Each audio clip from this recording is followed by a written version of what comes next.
நேசம் நிறைந்த உள்ளத்தால் நீளம் நிறைந்த மணிகண்டத்து ஈசனடியார் பெருமின எல்லா உயரும் துழையெடுத்து தேசம் எதிர்த்தொண்ட தொகை முன்பணித்த திருவாலன் வாசமலமென் கழவணங்க வந்த பிறப்பை வணங்குவாம்.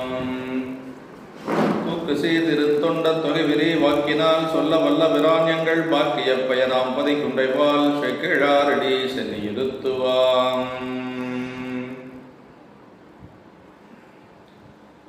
கைலாய பரம்பரையில் சிவஞான போத நெறி காட்டும் மென்னை பயில்வாய்மை மெய்கண்டான் சந்ததிக்கோர் மெய்ஞான பாலுவாகி குயிலாரும் பொழில் திரு ஆவடுதுறைவால் குரு நமச்சிவாய தேவன் சயிலாதி மரபுடையோன் திருமரபு நீடூழி தழைகமாதோம். எல்லாம் வல்ல பெருமான் அருந்தரும் பன்னார் மொழி அமிடர்மர் திருநாவுடையாருடைய திருவடிகளை வணங்கி இம்பெருமக்கள் நாயன்மாருடைய பொன்னார் திருவடி தாமர்களை மனம் மொழி மெய்களாலே வணங்கி உரையாசிரி சிவகுமணியாவுடைய திருவடியிலே நீல நினைந்து திருவாவடுதுறை ஆதீன குருமகா சன்னிதானங்களுடைய பொன்னார் திருவடி தாமர்களை மனமொழி மிகளாலே வணங்கி அமைகின்றேன். அன்பார்ந்த சிவனை செல்வர்களே, இன்று திரு கார்த்திகை தீப திருவிழா என்று சொல்வார்கள். அதாவது நம்முடைய புராணத்திலே மிக தொன்மையான ஒரு விழாவாக கொண்டாடக்கூடிய 10 விழாக்களிலே இந்த தீப திருவிழா என்று சொல்லக்கூடியது இன்றைய நாள் கார்த்திகை மாதம் கார்த்திகை நட்சத்திரத்திலே வரக்கூடிய இந்த நாள் தீபத் திருநாளாகவும் நம்முடைய நாயன்மார்களின் கணம்புள்ள நாயனாருடைய குருபூசி திருநாளாகவும் வைத்து போற்றக்கூடியது. இந்த தீபத் திருநாளை பற்றி நமக்கு மயிலாப்பூர் பதிகத்திலே பூம்பாவை பதிகத்திலே தலத்தேர்ந்து இலைமுலையார் தையலார் கொண்டாடும் விழக்கேடு காணாது போதியே பூம்பாவாய் என்று சொல்லி நம்முடைய ஞானசம்பந்த பெருமான் இந்த விழாவை பற்றி நமக்கு தன்னுடைய தேவாரத்தில் அருளி இருக்கிறார்கள். அதே போல கணம்புள்ள நாயனார் அவர்கள் திருவிளக்கு பணி செய்த பெருமானார். நம்முடைய பெரிய புராணத்திலே நமினந்தி அடிகள் திரு ஆரூரிலே நமினந்தி அடிகள் திருவிளக்கு பணி செய்து பேறு பெற்றவர். அதே போல திரு ஒற்றியூரிலே கலிய நாயனார் திருவிளக்கு பணி செய்து பெருமான் திருவடி அடைந்தவர். அதுபோக நம்முடைய திருமறைக்காட்டிலே ஒரு எலி ஒன்று அணையக்கூடிய அந்த நிலையில் இருக்கக்கூடிய விளக்கை அதனுடைய திரியை தூண்டியதனாலே அடுத்த பிறப்பிலே சக்கரவர்த்தியாக பிறந்து மாபலி சக்கரவர்த்தியாக இந்த நாட்டை ஆண்டதாக நமக்கு நம்முடைய அப்பர் சாமிகள் 4ஆம் திருமுறையில் போற்றுகின்றார். நிறைமறை காடுதன்னில் நீண்டறி தீபம் தன்னை கரை நிறத்து எளிதன் மூக்கு சுற்றிட கனன்று தூண்ட நிறைகடல் மண்ணும் பின்னும் நீண்டவான் உலகமெல்லாம் குறைவரக் கொடுப்பர் போலும் குறுக்கி வீரட்டனாரே என்று சொல்லி, அதாவது ஒரு திருவிளக்கு அணையக்கூடிய நிலையில் இருக்கக்கூடிய ஒரு திருவிளக்கு ஒரு எலியானது அதில் இருக்கக்கூடிய எண்ணெயை குடிப்பதற்காக அதன் மேலே குதித்து அது எண்ணெயை குடிக்கின்ற பொழுது எண்ணெய் இருக்கும் என்று சொல்லி குடிக்கின்ற பொழுது மூக்கு சுட்டு விடுகிறது. அந்த மூக்கை அந்த விளக்கிலே தேய்க்கின்ற பொழுது திரியானது தூண்டப்படுகின்றது.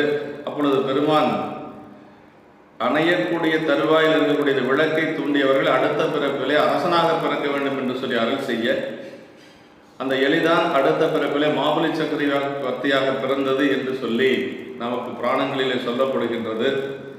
அப்படி திருவிளக்கு ஏற்கக்கூடிய ஒரு திருப்பணியானது மிகச்சிறந்த பணியாக சைவத்திலே வைத்து போற்றப்படுவது. நம்முடைய அப்பர் சாமிகள் கூட தன்னுடைய தேவாரத்திலே சொல்லுகின்ற பொழுது விளக்கினால் பெற்ற இன்பம் வெளுக்கினால் பதைற்றியாகும் தொலைக்கினன் மலர்ந்தொடுத்தால் தூய வெண்ணேறலாகும் விளக்கிட்டார் பேரு சொல்லி மெய்ஞரி ஞானமாகும் அளப்பிளக்கீதம் சொன்னாருக்கு அடிகள் தாம் அருளுமாறே என்று சொல்லி திருவிளக்கு பணி செய்கின்றவர்கள் நல்ல ஞானம் பெறுவார்கள் என்று சொல்லி நம்முடைய நாவுக்கரசு பெருமான் அருள்கின்றார். இப்படி பல இடங்களிலே நமக்கு திருவிளக்கினுடைய பெருமைகளை நமக்கு நம்முடைய திருமுறைகள் வாயிலாக நாம் அறிய முடிகிறது. நம்முடைய கணம்புள்ள நாயனார் அவர்கள் திருவிளக்கு பணி செய்தவர். அவருடைய அவதார பதியானது வடவெள்ளாற்றுக்கு தென்கரையில் இருக்கக்கூடிய இருக்கு வேலூர் என்று சொல்லக்கூடிய ஒரு பதி. இந்த வேலூர் என்று சொல்லி இப்போ சொல்லுவார்கள். சேலத்தில் இருந்து விருத்தாச்சலம் செல்லக்கூடிய வழியில் இருக்கக்கூடிய ஒரு பதி. இருக்கு வேலூர் என்று சொல்லுவதனால புள்ளிருக்கு வேலூர் என்று சொல்லி மயங்கக்கூடாது, அது வேறு. புள்ளிருக்கு வேலூர் என்று சொல்லக்கூடிய வைத்தீஸ்வரன் கோயில் வேறு. இந்த பதியானது வேலூர் என்று சொல்லக்கூடிய திருப்பதி. அந்த பதியிலே அவதரித்தவர் நம்முடைய நாயனார். அவருடைய மரபுகள் குறிக்கப்படவில்லை என்று சொல்லி அப்படி அவருடைய அந்த பணியை, அவருடைய தொண்டை நம்முடைய திருத்தொண்ட தொகை ஆசிரியர் நம்பிகள் நமக்கு அருள்கின்ற பொழுது, கரை கண்டன் கடலடியை காப்பு கொண்டிருந்த கனம்புள்ள நம்பிக்கும் காரிக்கும் அடியேன் என்று சொல்லி அருள்கின்றார். கரை கண்டன் கடலடியை காப்பு கொண்டிருந்த என்று சொன்னால் விடத்தினை உண்ட திருநீலகண்டத்தையுடைய பெருமானுடைய அந்த கடலடி என்று சொன்னால் வீர கலலணிந்த திருவடிகளையே தமக்கு காவலாக கொண்டு அந்த கனம்புள்ள நம்ம நாயனார் என்று சொல்லி ஒரு பெரியவர் என்று சொல்லி அருள்கின்றார். கரை கண்டன் கடலடியை காப்பு கொண்டிருந்த இறைவனுடைய திருவடியே, அந்த வீரக்கடலடைந்த திருவடிகளையே தமக்கு காவலாக கொண்டிருந்த கனம்புள்ள நாயனாருடைய பெரியாருக்கும் நான் அடியேன் என்று சொல்லி அந்த திருத்தொண்ட தொகையில் அருள்கின்றார். நம்முடைய அருளாளர்கள் பெருமானுடைய திருவடியவே காவலாக கொண்டு அந்த திருவடி சார்பிலே வாழ்ந்தவர்கள் அப்படிங்கிறது நம்முடைய அப்பர் சாமிகளுடைய வரலாற்றில் அறியல். ஆற்றாய் அடிக்கே இரவும் பகலும் பிரியாது வணங்குவன் எப்பொழுதும் என்று சொல்லி நாவுக்கரசு பெருமான் முதல் பதிகத்திலே அருளுகின்றார். அதே மாதிரி இறுதி பதிகத்திலேயோ உன்னையா உன்னடிக்கே போதுகின்றேன் என புகன்று என்று சொல்லி நம்முடைய நாவுக்கரசு பெருமானுடைய திருவடி பற்றிலே வாழ்ந்தவர் என்று சொல்லி சொல்லுவார்கள். அதே மாதிரி நம்முடைய காரைக்கால் அம்மையார் கூட இரவாத இன்பம்பு வேண்டிப்பின் வேண்டுகின்றார் பிறவாமை வேண்டும், மீண்டும் பிறப்பு உண்டேல் உன்னை என்றும் மறவாமை வேண்டும் என்று சொல்லி பெருமானுடைய திருவடி பற்றிலே அந்த இரவாத கெடுதல் இல்லாத அன்பு வேண்டும் என்று சொல்லி இறைஞ்சுகின்றார். இப்படி நம்முடைய அருளாளர்கள் பெருமானுடைய திருவடிகளையே பற்றுக்கோடாக கொண்டவர்கள் என்று சொல்லி நாயன்மார்கள் திருவடி அடைகின்ற பொழுது கூட நம்முடைய மெய்ப்பொருள் நாயனாருடைய புராணத்திலே சொல்லுகின்ற பொழுது, அரசியல் ஆயத்தார்க்கும் அலிவுறு காதலார்க்கும் விரவிய செய்கையாலை விளம்புவார் விதியினாலே பரவிய திருநீற்றன்பு பாதுகாத்து உயிர்ப்பீர் என்று புறவலர் மன்றிலாடும் பூங்கழல் சிந்தை செய்தார் என்று சொல்லி தன்னுடைய அந்த உயிர் பிரிகின்ற பொழுது கூட நம்முடைய நாயன்மார்கள் பெருமானுடைய திருவடியை நினைந்து கொண்டே அந்த திருவடி நிழலிலே இருந்தார்கள் என்று சொல்லி சேக்கிழார் பெருமான் பல புராணங்களிலே நமக்கு அருளுகின்றார். அப்படி பெருமானுடைய திருவடி பற்றியே ஒரு காவலாக கொண்டு வாழ்ந்தவர் கனம்புள்ள நாயனார் என்று சொல்லி, அப்படிப்பட்ட கனம்புள்ள நாயனாருடைய சரிதத்தை நமக்கு வகைநூல் ஆசிரியர் திருத்தொண்டர் திரு அந்தாதியில் அருளுகின்ற பொழுது, அவர் நன்னகராய இருக்கு வேளூர்தனின் நல்குறவாய் பொன்னகராய நற்தில்லை புகுந்து புலிச்சரத்து மன்னவராயவர்க்கு நல் புல்லால் விளக்கரித்தான் கல் நவில் தோல் எந்தை தந்தை பிரான் என் கணம் உள்ளனே. அதாவது அந்த இருக்கு வேலூர் என்று சொல்லக்கூடிய தலத்திலே அவர் அவதரித்து பெருமானுக்கு தொண்டு செய்து கொண்டு வருகின்ற பொழுது அவருக்கு ஒரு நல் குறவு என்று சொல்லக்கூடிய அந்த வறுமை வருகின்றது. அப்படி வறுமை வருகின்ற பொழுது பொன்னகராக இருக்கக்கூடிய தில்லை நகரத்துக்கு சென்று தில்லை நகரத்தில் இருக்கக்கூடிய திரு புலிச்சரம் என்று சொல்லக்கூடிய பதியிலே அவர் அந்த பெருமானுக்கு விளக்கரித்த பணியை செய்து கொண்டு வருகிறார். அந்த விளக்குக்கு எண்ணெய் கிடைக்காத பொழுது கடம்புள் என்று சொல்லக்கூடிய அந்த புள்ளினாலே விளக்கரித்தார்.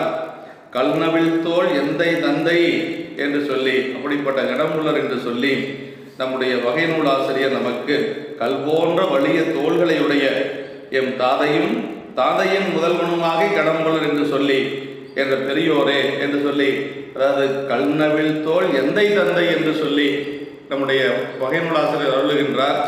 அதாவது என்ன சொல்றார் அப்படின்னு, அதுல எந்தை தந்தை பிரான் என்னுடைய தாதையும், அதாவது அவர் தாதையும் மூதாதைகளும் வழி அடிமை செய்ய அவருக்கெல்லாம் பிராணாவார் என்று சொல்லி அடியார்பால் வைத்த அந்த பேரன்பு குறித்தது என்று சொல்லி நமக்கு சிவக்குடி அவர்கள் அதாவது நம்முடைய நம்பியாண்டார் நம்பிகள் அடியார்கள் மீது நாயன்மார்கள் மீது எவ்வளவு அன்பு வைத்திருந்தார் என்பதை இந்த தொடர் காட்டுகிறது நமக்கு. அதாவது என் தாதையும் அவருடைய தாதையும் மூதாதையர்களும் வழி அடைவி செய்ய அவருக்கெல்லாம் பிராணாவார், அவர்களுக்கெல்லாம் தலைவராக இருக்கக்கூடியவர் நம்முடைய இந்த நாயனார் கடம்புள்ள நாயனார் என்று சொல்லி நமக்கு அருளுகின்றார். அப்படி ஆதிசைவர்கள், அதாவது அடியார்வால் வைத்த பேரன்பு குறித்தது. ஆதிசைவர் சிவனுக்கே ஆளாவார். அவற்றாக நம்பிகள் திருத்தொண்ட தொகையினுள் அடியார்களுக்கு எல்லாருக்கும் அவர் அடியாருக்கும் தாம் ஆள் என்று அருளினார். அது ஆதிசைவர்கள் இறைவனுக்கு மட்டுமே ஆளாக இருக்கக்கூடியவர்கள். அப்படி இருக்கக்கூடிய அந்த பாரம்பரியத்திலே தோன்றியவர் நம்முடைய நம்பிகள் திருத்தொண்ட தொகையிலே அடியார்களுக்கெல்லாம் அடியேன் என்று சொல்லி அருளியது போல நம்முடைய நம்பியாண்டார் நம்பிகளும் அதே ஆதிசைவ குலத்திலே தோன்றிய அவரும் இப்படி அடியார்களுக்கு அடியேன் என்று சொல்லி ஒரு கருத்திலே எந்தை தந்தை பிரான் என்று சொல்லி என்னுடைய தந்தை அவருடைய தந்தை என்னுடைய மூதாதையர் அனைவருக்கும் அவர் எங்களுக்கெல்லாம் அவர் பிரான் ஆவார் என்று சொல்லி எங்களுக்கெல்லாம் தலைவர் என்று சொல்லி கூறுகின்றார். அதுபோல எல்லா குலங்களுக்கும் மேம்பட்ட சிவக்குலத்தவரே அடியார்க்கு அடியவர் என்றால் ஏனையவரும் அவ்வண்ணமே ஆளாவார் என்பதற்கு தடையில்லை என்று சொல்லி நம்முடைய சிவப்புண்ணிய உரையில சொல்லுகிறார். எல்லா குலத்துக்கும் மேம்பட்ட குலமாக இருக்கக்கூடிய ஆதிசைவ கோத்திரத்தில் இருக்கக்கூடியவர்களே அடியார்களுக்கு அடியவர்கள் என்றால் ஏனையவரும் அவ்வண்ணமே ஆளாவார் என்பதற்கு எந்த ஒரு தடையும் இல்லை என்று சொல்லி நம்முடைய சிவப்புண்ணிய அவர்கள் உரையிலே சொல்லுகிறார். திருத்தொண்ட தொகையினை நம்பிகளை இங்கு அவதரிக்க செய்து அவர் மூலம் போதுவித்த திருவருட் குறிப்பு இது போலும் என்று சொல்லி தீதில்லா திருத்தொண்ட தொகை போதுவார் அவர் மேல்மனம் போக்கிட என்று சொல்லி திருமலை சிறப்பை அருளியது போல இங்கே எந்தை தந்தை பிரான் என்று சொல்லி சொல்லுகிறார். அருமறை நாவல் ஆதிசைவன் ஆரூரன் செய்கை பெருமுனி வெண்ணெய்நல்லூர் பித்தனுக்கு யானும் என்பால் வருமுறை மரபுலோரும் வழித்தொண்டு செய்வதற்கு ஓலை என்று சொல்லி நம்முடைய தடுத்தாட்கொண்ட புராணத்திலே சொல்லப்படுகிறது. அதே மாதிரி ஏயர்கோன் கலிக்காமனுடைய புராணத்திலே ஏயர்கோனார் சொல்லுகின்ற பொழுது எம்பிரான் எந்தை தந்தை தந்தை என் கூட்டமெல்லாம் தம்பிரான் நீரே என்று வழி சார்ந்து வாழும் இவரின் மிக்க வாழ்க்கை என்று சொல்லி அப்படி பாரம்பரியமாக பெருமானுக்கும் அவன் அடியார்களுக்கும் அடிமை செய்த பாரம்பரியம் என்று சொல்லி பல இடங்களிலே நம்முடைய நாயன்மார்கள் அருளி இருக்கிறார்கள் என்று சொல்லி இந்த அடுத்து நம்முடைய தொன்று புராணத்திலே முதல் பாடலிலே நம்முடைய தெய்வ சேக்கிழார் பெருமான் அருளுகின்ற பொழுது திருக்கிளசீர் மாடங்கள் திருந்து பெரும் குடி நெருங்கி பெருக்குவட வெள்ளாற்று தென்கரைவால் பிறங்கு பொலில் வறுக்கனிடம் சுலை பொழிதே மடு நிறைந்து வயல் விளைக்கும் இருக்கு வேளூர் என்பது இவ்வுலகில் விளங்குபதி. நாயனாருடைய அவதரித்த பதியை சொல்லுகிறார். இருக்கு வேளூர் என்று சொல்லுவது அவர் அவதரித்த பதி. செல்வங்கள் மிகுந்த சிறப்புடைய மாடங்களில் எங்கும் திருத்தமுடைய பெருங்குடிகள் நெருங்கி விளங்கக்கூடிய ஒரு ஊர், சோலைகள் நிரம்ப இருக்கக்கூடிய ஒரு பதியாக சொல்லப்படுகிறது. அப்படிப்பட்ட அந்த இருக்கு வேலூர் என்ற பெயருடையது இந்த உலகத்திலே விளங்கக்கூடிய ஒரு ஒப்பற்ற பதி என்று சொல்லி நாயனார் அவதரித்த ஊர் இருக்கு வேலூர் என்று சொல்லி இப்ப அதற்கு பெயர் வேலூர் என்று சொல்லி நமக்கு அருள்கின்றார்கள். சேலம் விருத்தாச்சலம் இருப்பு பாதையிலே இருக்கக்கூடிய ஒரு ஊர் என்று சொல்லி அந்த ஊரிலே கையிலே விளக்கேந்தியபடி நாயனாரது ஒரு பழைய காலத்து திருவுருவம் அங்கு கொடிமரத்தருகில் உள்ளது என்று சொல்லி நாயனார் வறுமையினாலே அவர் இங்கு நின்றும் பிள்ளை சென்று அந்த திருப்புலைச்சரம் என்று சொல்லக்கூடிய அந்த தலத்திலே அவர் பணி செய்து திருவடிப்பேர் அடைந்தார் என்று சொல்லி நம்ம சரீரத்திலே அருளப்பட்டிருக்கிறது என்று சொல்லி அடுத்த திருப்பாடலிலே அவர் எப்படிப்பட்ட பெருமையுடையவர், அவர் பெருமானுடைய திருவடியிலே எவ்வளவு பற்று வைத்திருந்தார் அப்படிங்கிறத அடுத்த பாட்டில் சொல்றார். அப்பதியில் குடிமுதல்வர்க்கு அதிபராய் அளவிறந்த எப்பொருளும் முடிவறியாய் எய்து பெறும் செல்வத்தார் ஒப்பில் பெரும் குணத்தினால் உலகின் மேம்பட நிகழ்ந்தார். மெய்ப்பொருளானவன ஈசர் கலல் என்னும் விருப்புடையார் மெய்ப்பொருள் ஆவன ஈசர் கலல் என்னும் விருப்புடையார். இந்த உலகத்திலே மெய்ப்பொருள் என்று சொன்னால் பெருமானுடைய திருவடியே என்று சொல்லி ஒரு நினைவிலே வாழ்ந்து வருகிறார். அப்படிப்பட்ட பெருமையுடைய நாயனார், அதாவது அப்பதியில் குடிமுதல்வர்க்கு அதிபராய் அளவிறந்த அந்த பதியிலே அந்த பேளூர் என்று சொல்லக்கூடிய இருக்கு வேளூர் என்று சொல்லக்கூடிய அந்த பதியிலே வாழக்கூடிய குடி தலைவர்களுக்கெல்லாம் தலைவராக, அந்த குடி தலைவராக அளவில்லாத பொருளும் இவ்வளவின என்று எல்லை காண முடியாதபடி பொருந்திய பெரும் செல்வத்தை உடையவர், பெரிய செல்வந்தராக வாழ்ந்து வந்தவர் நம்முடைய நாயனார். அப்படி ஒப்பில்லாத பெருங்குணத்தினாலே உலகத்தில் மேன்மையுடன் வாழ்ந்தார். செல்வம் மட்டுமல்ல, ஒப்பில்லாத பெருங்குணங்களையும் அவர் பெற்றிருந்தார் என்று சொல்லி, அப்படி இருந்தாலும் நாயனார் மெய்ப்பொருளாவன, அதாவது உண்மை பொருள் என்று சொல்லுவது இறைவனுடைய திருவடிகளே என்னும் அந்த பேரன்பினை உடையவர். இந்த உலகத்துல சிறந்த பொருள், இந்த உலகத்துல உண்மையான பொருள், அழிவில்லாத பொருள், அதாவது சத்து பொருள் என்று சொல்லுவார்கள். அப்படி அழியாத தன்மையுடையது இறைவனுடைய திருவடி ஒன்றே என்ற அந்த நினைவிலே வாழ்ந்து வருகிறார். நம்முடைய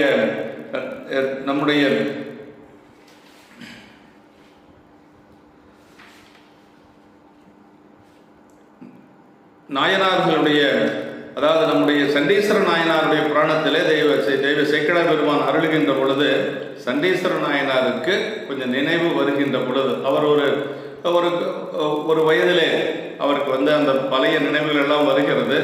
அப்படி நினைவுகள் வருகின்ற பொழுது அந்த சிறு வயதிலே அவருக்கு என்ன தெரிஞ்சது அப்படின்னா, அதாவது அழகில் கலையின் பொருட்கு எல்லை ஆடும் கலலே, இந்த உலகத்தில் இருக்கக்கூடிய அந்த கலை பொருள்களுக்கெல்லாம் எல்லையாக இருப்பது எது அப்படின்னா ஆடும் கலலே, பெருமானுடைய தூக்கிய திருவடியே என கொண்ட செலவு மிகுந்த சிந்தையனில் தெளிந்தார் சிறிய பெருந்தகையார் என்று சொல்லி நம்முடைய நாயகர் சண்டீஸ்வர நாயனாரை பற்றி சொல்லுகின்ற பொழுது, அவர் சின்ன வயசிலேயே அந்த ஒரு உணர்வோடு இருந்தார் என்று சொல்லி சேக்கிழார் பெருமான் நமக்கு அருளுகின்றார்.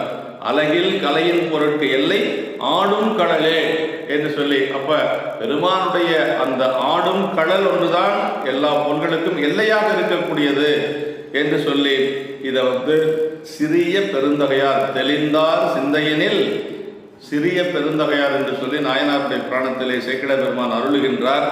அப்படி மெய்ப்பொருள் என்று சொன்னா என்னன்னா, அதாவது அழியா தன்மையாய் அத்தன்மை பயப்பன உள்ள தன்மைகள், அது அழியாத எப்பொருள் எத்தன்மை தாயினும் அப்பொருள் மெய்ப்பொருள் காண்பதறிவு என்று சொல்லுவது போல, இறைவர் கலலே நிலையான பொருள் என்று சொல்லி, அப்பெரும் செல்வம் எல்லாம் இறைவர் வாழ் ஆக்கின அளவே பொருள் எனப்படும் என்று சொல்லி, அதன் பொருட்டே தரப்பட்டது என்று சொல்லி, அந்த பெருமானுடைய திருவடி ஒன்றுதான் நிலையான பொருள் என்று சொல்லி, அதாவது நம்முடைய திருநீலகண்ட நாயனாருடைய புராணத்தில் சேக்கிழார் பெருமான் அவருடைய நிலையை பற்றி சொல்லுகின்ற பொழுது, பொய்கடைந்து அறத்தின் வாழ்வார் புனல் சடை முடியாருக்கு அன்பர் மெய்யடியாருக்கான பணி செய்யும் விருப்பில் நின்றார் வையகம் போற்றும் செய்கை மனையறம் புரிந்து வாழ்வார் சைவமே திருவின் சார்பே பொருளனச்சாரும் நீரார்.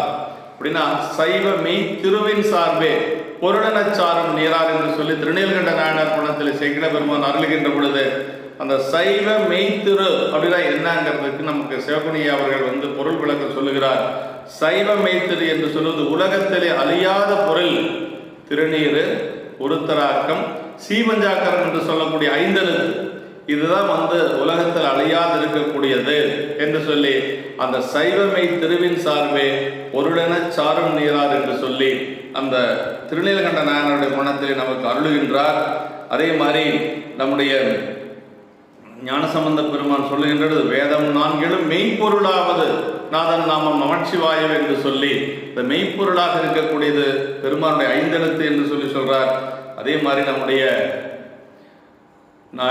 வேடத்தை பற்றி சொல்லுகின்ற பொழுது, மெய்ப்பொருள் நாயனாருடைய புராணத்தில் சொல்லுகின்ற பொழுது, மெய்த்தவ வேடமே மெய்ப்பொருள் என்று தொழுது வென்றார் என்று சொல்லி, அங்கு திருவேடமே மெய்ப்பொருள் என்று சொல்லி, அன்பர் வேடமே சிந்தை செய்வார் என்று சொல்லி அந்த புராணத்தில் சேக்கிழார் பெருமான் நமக்கு அருளுகின்றார்.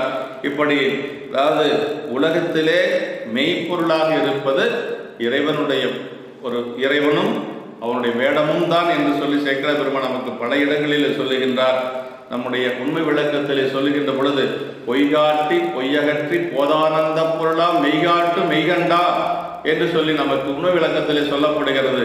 பொய்காட்டி என்று சொன்னால் உலகப் பொருள்களை காட்டி அதையெல்லாம் நீக்கி அதற்கு பிறகு இறைவன் நிலையான பொருளாக இறைவனை காட்டக்கூடியவர் நம்முடைய குருநாதர் மெய்கண்டார் என்று சொல்லி நமக்கு அந்த உண்மை விளக்கத்திலே நமக்கு அருளுகின்றார்.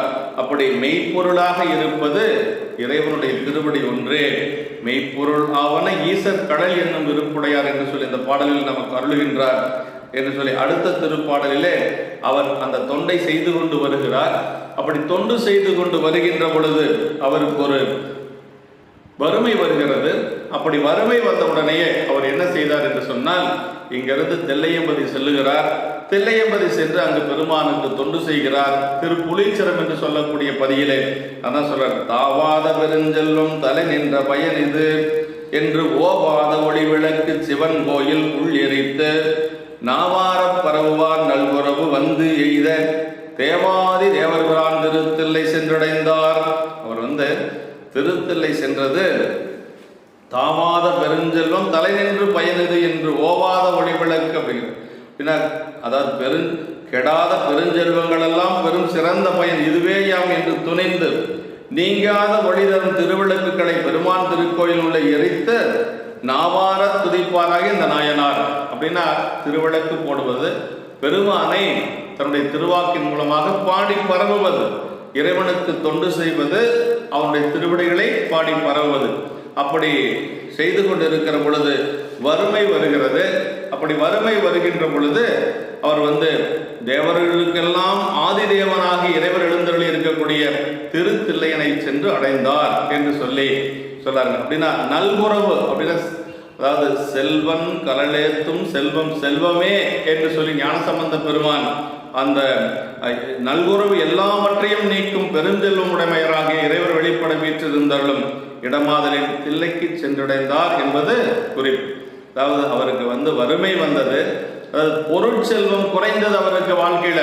ஆனால் அருட்செல்வத்தை நாடி சென்றார் தில்லைக்கு என்று சொல்லி, அதாவது இந்த உலகத்திலே பொருட்செல்வம் குறைந்தது, அதை பற்றி அவர் கவலைப்படவில்லை.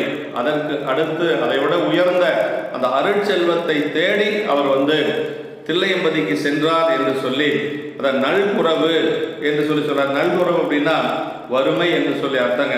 நம்முடைய இளையான்குடி மாறநாயனார் கோணத்துல சேக்கிழ பெருமான் சொல்றாருங்க, செல்வம் மேவிய நாளில் செயல் செய்வதென்றையும் மெய்யினால் அல்லல் நல்குறவான போதிலும் வள்ளல் என்று அறிவிக்கவே மள்ளல் நீடிய செல்வம் வெள்ளமறைந்து நாள்தோறும் மாறி ஒல்லையில் வறுமை பதம் புக உன்னினார் தில்லை மன்னினார் என்று சொல்லி சேக்கிழ பெருமான் அந்த சரீரத்தில், அதாவது செல்வம் மேவிய நாளில் செயல் செய்வதென்றையும், அருளாளர்கள் நம்முடைய நாயன்மார்கள் செல்வம் இருக்கின்ற பொழுதுதான் ஒரு தொண்டை செய்வார்கள் அப்படிங்கிறது இல்லைங்க. நம்மெல்லாம் எப்படின்னா செல்வம் இருந்தால் ஒரு தொண்டு செய்வோம், அது இல்லை என்று சொன்னால் நம்மால் செய்ய முடியாது. நம்முடைய நாயன்மார்கள் அப்படி அல்ல, செல்வம் இல்லாத பொழுதும் செய்வார்கள் அப்படிங்கிறத காட்ட வேண்டும் என்பதற்காக இறைவனே அந்த வறுமை பதத்தை கொடுத்தார் என்று சொல்லி இளையான்குடி மாறநாயனார் குணத்தில் சொல்றார் சேக்கிழ பெருமான். அதான் சொல்றார், செல்வம் மேவிய நாளில் செயல் செய்வதென்றையும் மெய்யினால் என்று சொன்ன மெய்யினால் அல்லல் நல்ல குருவான போதும்னா திருவருளினாலே அந்த செல்வம் குறைந்த பொழுது அந்த செல்வம் மறைந்த வறுமை பதம் வந்தது. அப்பொழுதும் அவர் எப்படி தொண்டு செய்தார், முன்பு போலவே அந்த தொண்டை தவறாது செய்து வந்தார் என்று சொல்லி இளையான்குடி நாயனார் குணத்தில் நம்ம பார்க்கிறோம். அப்படின்னா நம்முடைய நிலைப்பாடு வேறு, நாயன்மார்களுடைய நிலைப்பாடு வேறு. நாயன்மார்கள் அவர்கள் எப்பொழுதுமே செய்கின்ற தொண்டை எப்பொழுதும் அவர் விட்டவர்களே கிடையாது. அதனால் எந்த நிலையிலும் அவர்கள் தொண்டு செய்வார்கள் அப்படின்னு சொல்லி சொல்றாருங்க. அதாவது வறுமை வருகின்ற பொழுதுதான் அவர்களுக்கெல்லாம் இறைவனிடத்தில் அன்பு பெருகும். அது இந்த பாட்டில் சொல்றாருங்க, தில்லை நகர் மணிமன்றுள் ஆடுகின்ற சேவடிகள் அழ்கிய அன்புடன் இறைஞ்சி அமர்கின்றார் புறம் எரித்த வில்லியா திருப்புலீச்சரத்தின்கண் விளக்கெரிக்க இல்லிடை உள்ளன மாறி எரித்து வரும் அந்நாளில் இந்த ஊரை விட்டு தில்லையம்பதி செல்கிறார். தில்லையம்பதி செல்கின்றவர் என்ன செய்கிறார்னா, அவர் சீவனத்துக்காக ஒரு செல்வத்தை அங்கு கொண்டு செல்லுகிறார். இப்போ விளக்கெரிப்பதற்கு பொருள் வேண்டும் என்று சொல்லி அந்த பொருள்களை எல்லாம் அவர் எதற்காக பயன்படுத்துகிறார், திருவிளக்குக்காக பயன்படுத்துகிறார். அப்படி பயன்படுத்தி வருகின்ற பொழுது அந்த பொருள் எல்லாம் தீர்ந்து விடுகிறது. அதான் சொல்றார், இல்லிடையுள்ளன மாதிரி எரித்து வரும் அந்நாளில் என்று சொல்லி சொல்றார். தில்லை நகரத்திலே அந்த ஆடுகின்ற திருச்சிற்றம்பலத்திலே திரு அம்பலத்திலே ஆடுகின்ற திருவடிகளிடத்து தங்கிய அன்போடும் வணங்கி அங்கு விரும்பி இருக்கின்றாராக நாயனார் அந்த பெருமானுடைய திருப்புலீச்சரம் என்று சொல்லக்கூடிய திருக்கோயில், அதாவது தெற்கு கோபுரத்துக்கு அருகில் இருக்கக்கூடியது திருப்புலீச்சரம் என்று சொல்லுவது. திருநீலகண்ட நாயனார் அவருடைய மனைவியுடைய கரத்தை பற்றி மூழ்கிய அந்த குளம் இருக்கக்கூடிய கோயில், அதான் திருப்புலீச்சரம் என்று சொல்லுவது. அங்கு பணி செய்து தனக்கு இருந்த அந்த பொருள்களை எல்லாம் விற்று அங்கே பணி செய்து கொண்டு வருகிறார். அப்படி பணி செய்து கொண்டு வருகின்ற பொழுது ஆய செயல் மாண்டதற்பின் அயல் அவர்பால் இறப்ப அஞ்சி காய முயற்சியில் அறிந்த கனம் உள்ளும் கொடு வந்து மேய விலைக்கு கொடுத்து விளை பொருளால் நெய் மாறி தூயதிரு விளக்கரித்தார் துலக்கருமை தொண்டனார். அருமையான இடம். அதாவது இப்படி எல்லாம் பொருள்கள் எல்லாம் தீர்ந்து விட்டது. அப்படி தீர்ந்ததுனால இறப்பதற்கு அஞ்சி அப்படின்னு சொல்றார் சேக்கிழ பெருமான். இறந்து நாம் அந்த தொழில் செய்யணுமா, தொண்டு செய்யணுமா அப்படின்னு சொல்லி அவர் இறக்கல. என்ன செய்யறார் அப்படின்னா, கணம்புல் என்று சொல்லக்கூடிய அந்த புல்லை அறிந்து கொண்டு அதை விற்று அதில் வரக்கூடிய பணத்திலே திருவிளக்கு பணி செய்கிறார். அவர் எப்படியெல்லாம் தொண்டு செய்திருக்கிறார்கள் நம்முடைய நாயன்மார்கள் அப்படிங்கிறத சிந்திச்சு பார்க்கணும். ஆய செயல் மாண்டதன் பின் அயலவர்பால் இறப்ப அஞ்சி, அதாவது அவ்வாறாக அந்த செய்கையும் மனையில் விற்றருக்கு பொருள் இல்லாமையால் நீங்கிய பின்பு பிறர்பால் இறத்தல் தொழிலை செய்வதற்கு அஞ்சி, நல்ல மானமுடையவர்கள் அதை செய்ய மாட்டாங்க இல்லைங்களா, அதனால அந்த இறத்தல் தொழிலை செய்வதற்கு அஞ்சி தமது உடம்பின் முயற்சியாலே அறிந்த கனம்புல்லினை அறிந்தெடுத்து கொண்டு அந்த கிடைத்த விலைக்கு கொடுத்து அந்த விலை பொருளினாலே நெய் வாங்கி அசைவில்லாத செம்மை தொண்டு புரிவார நாயனார் சொல்றார் பாருங்க. தூயதிரு விளக்கரித்தார் துலக்கருமை தொண்டனார் என்று சொல்லி அப்படி அசைவில்லாத மெய்மை தொண்டு புரிவராகிய நாயனார் தூய்மையாக அந்த திருவிளக்கினை அவர் எரித்தனர் என்று சொல்லி சொல்லாருங்க. அதாவது சிவன் பணி செய்கின்றவர்கள் வறுமை வந்த போதும் பெருமானிடத்தில் அன்பு குறைந்து வெறுப்பும் அடைவது உலகேழ்வு. பெருஞ்செல்வராய் இருந்த நாயனாருக்கு வறுமை வெற்றிடம்புக நேர்ந்த போது அன்பு பெருகிற்று அப்படிங்கிறார். அதான் ரொம்ப முக்கியம். சாதாரணமாக இருக்கக்கூடியவர்களுக்கு பெருமான் மீது அன்பு குறையும். ஆனால் நாயன்மார்களை போல உரைப்பு இருக்கக்கூடியவர்களுக்கு பெருமான் மீது இப்போ அன்பு பெருகிற்று. இது உலகில் மேம்பட்ட இறைப்பாலின் அன்பு நிலை. இதுதான் நாயன்மார்களுக்கு உலகில் இருக்கக்கூடியவங்களுக்கும் இருக்கக்கூடிய ஒரு வேறுபாடு. இந்த வறுமையில் செம்மை என்று சொல்லக்கூடிய நிலை இதுதான். இப்படி மாண்டதன் பின் என்று சொல்லி அப்படி அந்த செல்வங்கள் எல்லாம் குறைந்ததற்கு பிறகு என்று சொல்லி ஆவிற்கு நீரென்று இறப்பினும் நாவில் கிறப்பின் இழிவந்தது இல் என்று சொல்வது போல, அதாவது அப்படி ஒரு வறுமை நிலை வந்தாலும் இழிவான செயல்களை செய்யாதவர்கள் நம்முடைய நாயன்மார்கள் என்று சொல்றாருங்க. இதனால் எந்த பெருமக்கள் தமது முயற்சியால் வரும் பொருளை உட்கொண்ட மேம்பாடு காணத்தக்கது என்று சொல்லி, அதாவது இப்பெரியோர்கள் செய்த செயல்களும் மேற்கொண்ட கொள்கைகளும் தாம் உயிர் வாழ்ந்தல் பொருட்டு அன்றி சிவன் பணி மேற்கொண்ட நிலையில் வருவன என்பதை உணர்ந்த போது இவருக்கு ஈடாவார் உலகில் வேறிலர் என்பது தான் உயிர் வாழ வேண்டும் என்பதற்காக நாயனார் இதெல்லாம் செய்யலை. பெருமானுக்கு தொண்டு செய்ய வேண்டும் என்பதற்காக இதெல்லாம் செய்கிறாரு. காய முயற்சியினாலே உடம்பினுடைய முயற்சியின் மூலமாக செய்கிறாருங்க. அது கனம்புல் என்று சொல்லுவது ஒரு வகையான புல்லுங்க. வீட்டுக்கு மேலே கூரைக்கு மேலே எல்லாம் போட்டு வேய்வாங்க. அந்த கூரை வேய்வதற்கான ஒரு புல். அந்த புல்லை எல்லாம் அறிந்து கொண்டு அதை விற்று அதில் இருக்கக்கூடிய பணத்தை எல்லாம் எடுத்து தொண்டு செய்திருக்கிறார் நம்முடைய நாயனார் அப்படின்னு சொல்றாருங்க. ஆமா, இவ்வகையால் திருந்து விளக்கரித்து வர அங்கொரு நாள் மெய் வருந்தி அறிந்தெடுத்து கொடு விற்கும் புல் எவ்விடத்தும் விலை போகாத ஒளியவும் பணியொழியார் அவ்வரி புள்ளினை மாட்டி அணிவிளக்காய் இடையறிப்பார். அப்படின்னா அந்த புல்லெல்லாம் விற்று பணி செய்து கொண்டு வரார். அப்படி புல்லையெல்லாம் விற்று பணி செய்து கொண்டு வரக்கூடிய நாயனார் அப்படி விளக்கினை எரித்து வருகின்ற பொழுது அந்த புல்லை எந்த இடத்துல யாரும் வாங்கறதில்லை. அதனால என்ன செய்யறாருன்னா அந்த புல்லினையே ஒரு விளக்காக தீமாட்டி அழகிய விளக்காக எரிக்கிறார். அந்த புல்லை காய வைத்து உலர வைத்து அந்த புல்லையே விளக்காக எரித்து கொண்டு வருகிறார். அப்படி எரித்து கொண்டு வருகின்ற பொழுது அவர் முன்பு திருவிளக்கரிப்பார் முறையாமும் குறையாமல் மென்புள்ளு விளக்கரிக்க போதாமை மெய்யான அன்பு உரிவார் அடுத்த விளக்குத்தம் திருமுடியை என்புருகம் அடுத்தரித்தார் இருவினையின் தொடக்கரித்தார். பாருங்க, அதாவது எப்படி விளக்கு போடுவாங்க அப்படின்னா பெரியவங்க அதாவது ஒரு குறிப்பிட்ட காலம் வரைக்கும் அந்த விளக்கு எரியணும். அதாவது நம்ம உடனே விளக்கு போட்டுட்டு அது கொஞ்ச நேரம் எரிஞ்சா போதும் அப்படிங்கிறதெல்லாம் இல்லை. ஒரு இத்தனை யாமம் அந்த விளக்கு எரியணும், இத்தனை நாளிகை அந்த விளக்கு எரியணுங்கிறது ஒரு கணக்கு இருக்கு. அது வரைக்கும் அவர் கொண்டு வந்த அந்த புல்லு இல்லை. அதனால இப்ப என்ன செய்யறாருன்னா, தன்னுடைய தலை முடியவே அவர் விளக்காக எரிக்க முற்படுகிறார் அப்படிங்கிறதா இந்த பாடல்ங்க.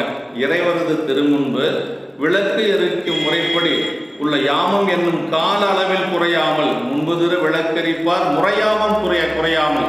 ஒரு குறிப்பிட்ட காலத்து வரைக்கும் விளக்கு போட்டால் குறிப்பிட்ட காலத்து வரைக்கும் எரியணும். அந்த காலத்து வரைக்கும் அந்த புல் வரல. அப்படி வராதனால என்ன செய்யறார் அப்படின்னா, மெய்யான அன்பு புரிவார், மெய்மை அன்பினால் திருத்தொண்டு செய்வாராகிய நாயனார் அடுத்த விளக்காக இப்ப நெய் இல்லை, அந்த புல்லுல எரிச்சாரு. இப்ப அந்த புல்லும் தேர்ந்துருச்சு. அதனால என்ன செய்யறாரு அப்படின்னா, தன்னுடைய திருமுடியனையே எலும்பும் கரைந்து உருகும்படி தீமூட்டி எரித்தனர். அப்போல்லாம் பெரிய தலையெல்லாம் குஞ்சி வச்சிருப்பாங்க. குஞ்சி அப்படின்னா நிறைய சடமுடிகள் எல்லாம் வச்சிருப்பாங்க. அப்போ ஆண்களும் நிறைய சிகை வைத்திருந்த காலம் அது. அந்த சிகை இருந்ததுனால அந்த திருமுடியவே அந்த காலம் வருகின்ற வரைக்கும் எரிக்கணும்னு சொல்லி அவர் அதிலே விளக்கு எரித்தார் என்று சொல்லி அப்படி கரைந்துருகும்படி தீமூட்டி எரித்தனர். அப்படி எரித்தது என்ன சேக்கிழார் பெருமான் என்ன சொல்றாருன்னா, என்புருகம் அடுத்தெரித்தார் இருவினையின் தொடக்கரித்தார் எடுத்தார் அப்படின்னார். இருவினையின் தொடக்கரித்தார் அப்படின்னா இருவினையின் தொடக்கு எரித்தார் என்று சொல்லி இருவினைகளாகிய பாச தொடக்கினை எரித்தார். இருவினை என்று சொல்வது நல்வினை தீவினை என்று சொல்லக்கூடியது.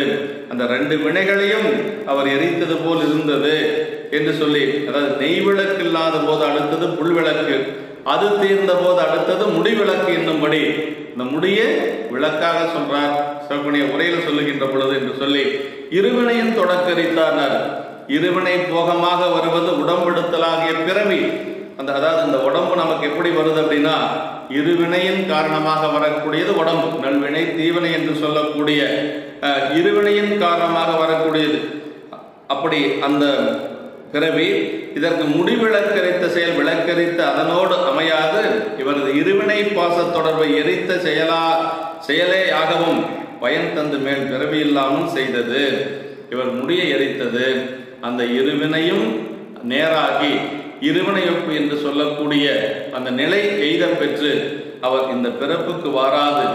ஆமா, இருவினையொப்பு மலபரிபாகம் அப்புறம் சக்தி நிபாதம் என்று சொல்லக்கூடிய நிலை அடைந்து அவர் பெருமான் திருவடி அடைந்தார் என்று சொல்லி அந்த பிறவி இல்லாமல் செய்தது என்று சொல்றார். அப்படி வினை போகமே தேகம் கண்டாய் வினை கழிந்தால் தேகம் நில்லாது என்று சொல்லுவாங்க. அது மாதிரி நாயனாருக்கு அந்த நிலை எய்த பெற்றார். நம்முடைய கலியநாயனாருடைய புராணத்தில் சொல்லுகின்ற பொழுது அவருடைய செல்வமெல்லாம் எப்படி தீர்ந்தது அப்படின்னு சொல்லுகின்ற பொழுது சேக்கிழார் பெருமான் என்ன சொல்வார்னா, இருவினையும் மாண்டது போல் அவர் செல்வம் மாண்டது, இருவினையும் மாண்டது போல் அவர் செல்வம் மாண்டது அப்படின்னு சொல்லி கலியநாயனார் புராணத்தில் சொல்வார்.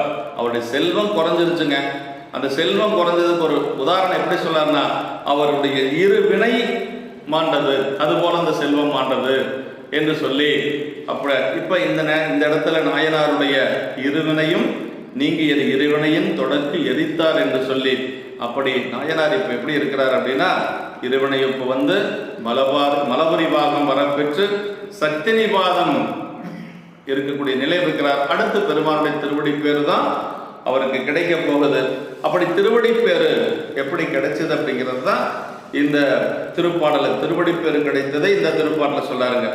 தங்கள் விரான் திருவுள்ளம் செய்துதலை திருவிளக்கு பொங்கிய அன்புடன் எரித்த பொருவில் திரு தொண்டருக்கு மங்களமாம் பெருங்கருணை வைத்தருள சிவலோகத்து எங்கள் விரான் கணம்புள்ளர் இனிதிறைஞ்சி அமர்ந்திருந்தார். பெருமான் அப்படி இருக்கக்கூடிய அந்த சிவலோகத்திலே சென்று அவருடைய திருவடிக்கு கீழ் அமர்ந்திருந்தார் என்று சொல்லி நமக்கு சரிதத்தை நிறைவாக்கி காட்டுகிறார். தங்கள் பிரான் திருவுள்ளம் செய்துதலை திருவிளக்கு பொங்கிய அன்புடன் எரித்த பொருவில் திரு தொண்டருக்கு அப்படின்னார். அப்படின்னா தம் பெருமானார் திருப்பணியினை தம் பெருமானார் திருவுள்ளம் கொண்டு தலை திருவிளக்கினை மிகுந்த அன்புடனை எரித்த அந்த தலை திருவிளக்குங்கிற பாருங்க. அதாவது முடியை எரிச்சார்னு சொல்லக்கூடாது, என்ன சொல்லலாம், தலை திருவிளக்கு. அப்படி தலை திருவிளக்கினை எரித்த மிகுந்த அன்புடனை எரித்த ஒப்பற்ற திருத்தொண்டருக்கு மங்களமாகிய பெருங்கருணைகளை வைத்தருள. அதாவதுங்க, பொங்கிய அன்புடன் எரித்த பொருவில் திருத்தொண்டருக்கு மங்களமாம் பெருங்கருணைனர். மங்களமாம் பெருங்கருணைனா இறைவனுடைய திருவருட்கருணை, அது மங்களமாம் பெருங்கருணை என்று சொல்றாருங்க. அப்படியே சிவன் உலகத்திலே எங்கள் பெருமானாராகிய கணம்புல நாயனார் சேர்ந்து இனிதாக வணங்கி வீற்றிருந்து அருளினார் என்று சொல்லி திருவுள்ளம் செய்து திருவுள்ளத்தில் ஏற்றுவித்து என்று சொல்றார். அதாவது மங்களமாம் பெருங்கருணை அப்படின்னு சொல்றாருங்க. அப்படின்னா இறைவனுடைய திருமுன்பு மயிரை எரித்தலும் உடலை எரிவாய் மடுத்து எரித்து உயிர் நீத்தல் முதலிய செய்கைகள் எங்கு செய்யணும் அமங்கலமும் அனுசிதம் என்பது பொதுவிதிங்க. அதாவது கோயிலுக்கு முன்னாடி அதாவது முடியை எரிப்பதோ உயிரை போக்கிக் கொள்வதோ அனுசிதம் அமங்கலம் அப்படின்னு சொல்லுவாங்க. ஆனா சிவன் கோயில் திருமுன்பு செய்தல் அதனினே மிக்க அமங்கலம் அனுசிதம். அப்படியே செய்தாலும் சிவன் கோயிலுக்கு முன்னாடி செஞ்சு நின்று செய்யவே கூடாது. ஆனா இங்க நடந்தது என்ன அப்படின்னா, அப்படி நம்ம பார்க்க கூடாது. இது ஈண்டு பொங்கு அன்பினுடனே செய்யப்பட்டமையால், இது எப்படின்னா இறைவனிடத்தில் வைத்த அன்பின் மூலமாக செய்யப்பட்டது. தனக்கு வந்த துன்பத்தின் மூலமாக நாயனார் அப்படி செய்யல, இறைவன் மீது வைத்திருந்த மற்றற்ற அன்பின் மூலமாக, அப்படி அந்த பொங்கிய அன்பின் மூலமாக அந்த செய்யப்பட்டமையினால் இவையே மங்களமாகவும் இறைவனுக்கு உகந்தனவாகவும் ஆகியபடியால் இறைவர் மங்களமாம் பெருங்கருணை வைத்தனர் என்று சொல்லி நாயனார் நமக்கு நம்முடைய தெய்வ சேக்கிழார் பெருமான் இடத்த மங்களமாம் அந்த மங்களமாம் பெருங்கருணை வைத்தருள சிவலோகத்தில் என்கிறான் கணம்புள்ள இறைவன் இருக்கக்கூடிய அந்த சிவலோகத்திலே கணம்புல நாயனார் அங்கு வீற்றிருக்கிறார் என்று சொல்லி நாயனாருக்கு கிடைச்ச இடம் சிவலோகம் என்று சொல்றார். இச்செயலால் நாயனார் இறைவர் திருமுன்பு தம் உடலை நீத்து சிவலோகத்து அணைந்தனர் என்பதாம் என்று சொல்லி எங்கள் பிரான எந்தை தந்தை பிரான் என்று சொல்லி திருத்தொண்ட திருவந்தாதில சொல்லியதை போல சொன்னாருங்க. அப்படி இந்த நாயனார் செய்த செயல் மூலமாக இந்த உடம்பை நீக்கி சிவலோகத்திலே சென்று அங்கு பெருமானுடைய திருவருட்கருணையில் இருக்கிறார் நாயனார். கணம்புலர் இவர் செய்த திருத்தொண்டு காரணமாக போன்ற காரண பெயர் தான் கணம்புலர் என்று சொல்லுவது. இவரது திருமரபும் இவரது இயற்பெயர் என்னன்னு தெரியல. அதாவது கணம்புல்லாலே விளக்கரித்ததுனால கணம்புல நாயனார். அதே மாதிரி இவருடைய மரபு என்னன்னு சொல்லி குறிக்கப்படல என்று சொல்லி நமக்கு சிவபுண்ணிய உரையிலே சொல்லுகிறார். அதே மாதிரி கடைசி திருப்பாடல்ல சொல்லுகின்ற பொழுது மூரியார்களியுலகின் முடியிட்ட திருவிளக்கு பேரியார் அணிந்தாருக்கு எரித்தார்தம் கடல்வேணி வேறியார் மலர்ச்சோலை விளங்கு திருக்கடவூரில் காரியார் தாம் செய்த திருத்தொண்டு கட்டுரைப்பாம். அது நாயனாருடைய திருவடிகளை வணங்கி அடுத்த நாயனாராக இருக்கக்கூடிய காரிய நாயனாருடைய அந்த திருத்தொண்டை சொல்ல புகுகின்றோம் என்று சொல்லி தோற்றுவாய் செய்கின்றார் ஆசிரியர். மூரியார் கலியுலகின் அப்படி பெரிய கடல் சூழ்ந்த இந்த உலகத்தில் தமது முடியனையே திருமுன்பு இட்ட விளக்காக கங்கையாகிய பெரிய ஆற்றினை அணிந்த சிவனுக்கு எரித்த நாயனாரது திருவடிகளை துதித்து, அப்படி கங்கையாகிய அந்த பெரிய ஆற்றினை அணிந்த சிவபெருமானுக்கு அந்த தன்னுடைய திருமுடியினாலே விளக்கரித்த நாயனாரது திருவடி தாமரைகளை துதித்து, அந்த தேன் பொருந்திய மலர்கள் நிறைந்த சோலைகள் சூழ்ந்து விளங்கும் திரு கடவுரில் அவதரித்த காரிநாயனார் செய்த தொண்டை சொல்ல புகுகின்றோம் என்று சொல்லி இதில் நமக்கு அருளுகின்றார். அதாவது காரிநாயனாரை பற்றி அடுத்த சரீரத்தில் அவர் சொல்ல போறார் என்று சொல்லி நமக்கு சரீரத்தில் நிறைவாக்கி காட்டுகின்றார். இப்படி இந்த சரீரத்தின் மூலமாக நமக்கு என்ன நம்ம தெரிஞ்சு கொள்ள போறோம் அப்படின்னா, செல்வம் பெற்ற பயன் சிவன் பணி செய்வது அப்படிங்கிறத இந்த சரீரத்தில் நாம் தெரிந்து கொள்ள வேண்டியது. செல்வம் பெற்றதுடைய பயன் என்னன்னா, அந்த செல்வம் எப்போ பயனுடையதாக மாறுது அப்படின்னா, சிவபெருமானுக்கும் அவனுடைய அடியார்களுக்கும் தொண்டு செய்கின்ற பொழுதுதான். ஆமாம், ஒன்று பெருமானுக்கு செய்யக்கூடிய தொண்டு, இல்லைன்னா அடியார்களுக்கு செய்யக்கூடிய தொண்டு. அதான் சிவன் கோயில் திருவிளக்கு எரித்தல் சிறந்த ஒரு சிவபுண்ணியம். விளக்கிட்டார் பேரு சொல்லின் மெய்ஞரி ஞானமாகும் என்று சொல்லி நமக்கு அப்பர் சாமிகள் சொல்லுவது போல, அது சிவபெருமானுடைய கோயிலிலே திருவிளக்கு எரித்தல் என்று சொல்லுவது ஒரு சிறந்த சிவபுண்ணியம் என்று சொல்லி, வறுமை வந்த காலத்தும் தாம் நியமமாக கொண்ட சிவன் பணியை விடாது எவ்வகையானும் செய்வது பெரியோர்க்கே கூடுவது. அது சாதாரணமான நிலையில் இருக்கக்கூடியவர்கள் எல்லாம் தொண்டு செய்கிறாங்க அப்படின்னா செய்வாங்க. கொஞ்சம் தன்னுடைய நிலை மாறுகின்ற பொழுது அந்த தொண்டை அவரால் செய்ய முடியாது, அது இயற்கை. ஆனால் அந்த வறுமை வந்த காலத்திலும் தாம் நேரடியாக கொண்ட அந்த சிவன் பணியை விடாது செய்வது பெரியோருக்கு கூடுவது. அதனால தான் நம்முடைய வள்ளுவ பெருமான் செயற்கரிய செய்வர் பெரியர், சிறிய செயற்கரிய செய்கலாதார் என்று சொல்லி அந்த இடத்தை பிரித்து காட்டுறார். அப்படி நாயன்மார்கள் பெரியவர்கள் அப்படிங்கிறத நமக்கு அவர்கள் செய்த தொண்டின் மூலமாக நாம் அறிந்து கொள்ள முடியுங்க. சிவன் பணிக்கு என்றேனும் இறத்தல் அஞ்சத்தக்கது. பாருங்க, சிவபெருமானுக்கு தொண்டு செய்வதற்கு இறந்து செய்யக்கூடாது என்று சொல்லி இந்த சரியத்தில் சொல்றாருங்க. அது சிவப்பணியை அதில் அந்த குறிப்பாகவே சொல்றாரு, சிவன் பணிக்கு என்றேனும் இறத்தல் அஞ்சத்தக்கது. அப்போ எப்படி செய்யணும்? நம்மளால என்ன பணிகள் செய்ய முடியுமோ அந்த பணியை செய்யலுங்க. ஆமாம், ஒரு சரியை தொண்டாக இருந்தாலும் சரி, அல்லது கிரியை தொண்டாக இருந்தாலும் சரி, திருவிளக்கு பணியாக இருந்தாலும் சரி, திருமுறை பாடுவதாக இருந்தாலும் சரி, நம்மால் என்ன தொண்டு செய்ய முடியுமோ அந்த தொண்டை அன்போடு செய்ய வேண்டும் அப்படிங்கிறத நமக்கு வலியுறுத்தப்படுவது. மனையில் உள்ளவற்றை மாறியும் காய முயற்சியால் அறிந்த புல் விற்றும் பணி செய்தனர் கனமுள்ள நாயனார். இது பெரியோருடைய தன்மை, பெரியவர்களுடைய தன்மை தான் இது என்று சொல்லி தம் உடம்பின் முடியனையே விளக்காக எரித்தலும் சிவன் திருப்பணியின் உரைப்புடையாருக்கு சாலும் கலிய நாயனாரது வரலாறு காண்கென்று சொல்லி தன்னுடைய அந்த உடம்பின் முடியனையே விளக்காக எரித்தலும், உடம்பினுடைய முடியவே விளக்காக எரித்ததும் சிவன் திருப்பணியின் உரைப்புடைய நாயனாருக்கு சாலும் கலிய நாயனாரது வரலாறு காண்கென்று சொல்லி இப்படி நம்முடைய கலிய நாயனாருடைய பிரணத்தின் மூலமாக, அதாவது பெருமானுக்கு தொண்டு செய்ய வேணும், அது வறுமை வந்த காலத்திலும் விடாது செய்ய வேண்டும் என்று சொல்லி நம்முடைய இளையான்குடி மாறநாயனார் படத்தில் சொல்லுவது போல, செல்வம் மேவிய நாளில் செயல் செய்வதன்றியும் அல்லல் மெய்யினால் அல்லல் நல்குறவான போதிலும் வல்லல் என்று அறிவிக்கவே மல்லல் நேடிய செல்வம் வெள்ளமறைந்து நாள்தோறும் மாறி வந்து ஒல்லையில் வறுமை பதம் புக உண்ணினார் இல்லை மண்ணினார் என்று சொல்லி நமக்கு கூறுவது போல, நமக்கு வறுமை வருகின்றது கூட இறைவனுடைய திருவருளினாலே தான் அடியார்களுக்கு வறுமை ஒழிய அது வறுமையாக சொல்லப்படாது, வறுமை பதம் என்று சொல்லி இளையான்குடி நாயனார் குணத்தில் சொல்லுவார். அப்படி வறுமை வந்த காலத்திலும் இந்த தொண்டை விடாது செய்து வந்தவர் கனம்புள்ள நாயனார் என்று சொல்லி இந்த நல்ல நாளிலே, இன்று கார்த்திகை தீப திருநாள், இன்று அண்ணாமலையிலே தீபம் ஏற்றக்கூடிய ஒரு நாள், இன்றைய ஒரு மகத்தான நாள்.